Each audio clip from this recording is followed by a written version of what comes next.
அமைதியும் இனியவளான தமிழுக்கும் இவ்வகையில் கூடியுள்ள ஆண்டோருக்கும் சான்றோருக்கும் நடுவர் ஐயா அவர்களுக்கும் ஆசிரியர் பெருமக்களுக்கும் என் கனிவான வணக்கம்.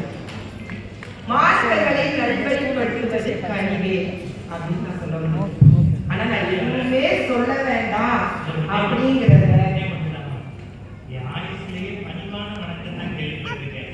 இதுலயே அந்த அம்மா வெற்றி பெற்றாங்க. இதற்கு வெளியே காமிச்சாங்க ஒயிட் மாதிரி கேட்டாங்க. இதெல்லாம் நீங்க கை கட்டணும். நீங்க பேசுங்க, நான் நட்ட சொல்றேன். நான் பேசணும்னு வந்தேன். ஆனா எங்க ஐயா அவங்களுக்கு நடுவர் ஐயா வந்து நீங்க எதுவுமே பேசாதீங்க, உங்களுக்கு தேவையான அத்தனை கருத்துக்களையும் நானே பேசிவிடுகிறேன் அப்படின்னு சொல்லி 1 மணி நேரமாக கணிவுக்கான அத்தனை உதாரணங்களையும் எங்களுடைய ஐயா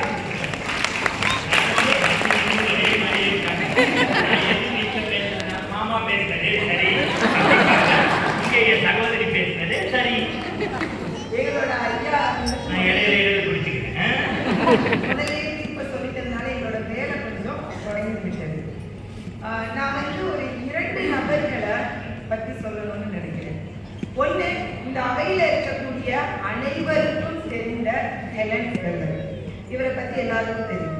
இவர் வந்து பிறக்கும் பொழுது அனைத்து திறனும் கொண்டவராக பிறந்தார். ஆனால் கடும் காய்ச்சலினால அவருக்கு காது கேட்பதிலும் பார்வை திறனிலும் சற்று குறைபாடு நேர்ந்தது.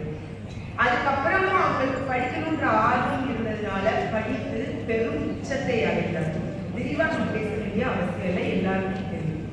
அவரை பற்றி அறிந்த அனைவரும் அவருக்கு வாழ்நாள் முழுவதும் உறுதுணையாக இருந்த அவருடைய ஆசிரியரை பற்றி அறிவோமா? ஆணி கலிமணி அப்படிங்கிற ஒரு ஆசிரியரினுடைய கணிவுக்கு கிடைத்த வெற்றி தான் ஹெலன் கெல்லரின் வெற்றி. இரண்டாவது ஒரு நபரை நான் சொல்லணும்னு நினைக்கிறேன். அதுக்கு அப்படியே எதிராக ஹிட்லர்.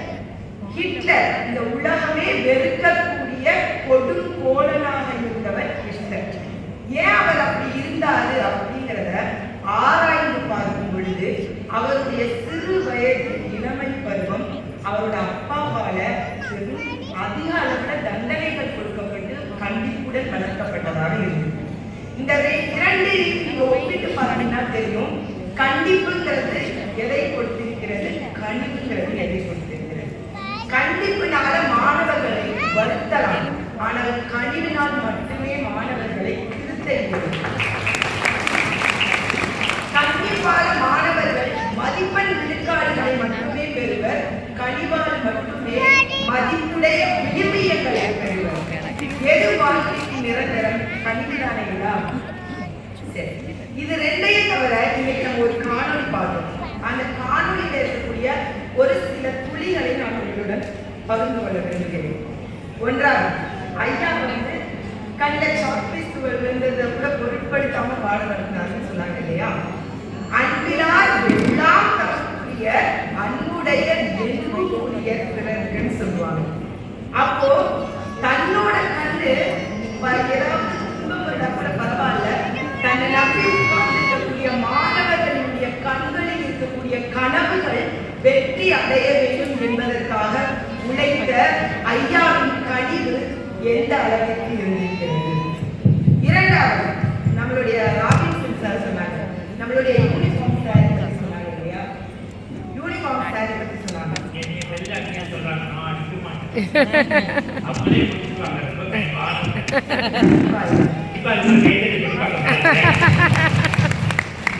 யூனிஃபார்ம் சாரி பற்றி நம்ம ராபின்சன் சார் சொன்னாங்க இல்லையா? யூனிஃபார்ம் சீருடைங்கிறது அனைவரும் சமம், ஏற்றத்தாழ்வுன்னு சொல்றதுக்காக தான். அப்ப அதனால எளிமையா எடுக்கணுமா இல்ல ஆடம்பரமா எடுக்கணுமா? எளிமையா எடுக்கணும். மாணவர்களுக்கு எளிமையா எடுத்து கொடுத்தாச்சு. இப்ப ஆசிரியர்கள் ஆடம்பரமா அணிந்துட்டு போனா மாணவர்கள் மனதில் என்ன தோன்றும்? 2 பேருக்கு நடுவில் கருத்து முறைப்பாடு. அதுக்காக தான் அந்த யூனிஃபார்ம் சார். அதனால நம்மளுடைய ஆசிரியர்கள் கண்ணுடன் அதை ஏற்றுக்கொள்வார்கள். ஆனா அதுலயும் நம்மளுடைய தாளாளரும் நம்மளுடைய முதல்வர்களும் சேர்ந்து ஆசிரியர்கள் நம்மளுடைய உணர்வுகளுக்கு மதிப்பு கொடுத்து நீங்க கலை நிகழ்ச்சிகளுக்கு உங்களை அளவுபடுத்திக் கொண்டு வண்ண வண்ண ஆடைகளை அணிந்து கொண்டு வாருங்கள் என்று கொள்கைகளை தளர்த்தினார்கள் இல்லையா? அதுதான் கணிவு.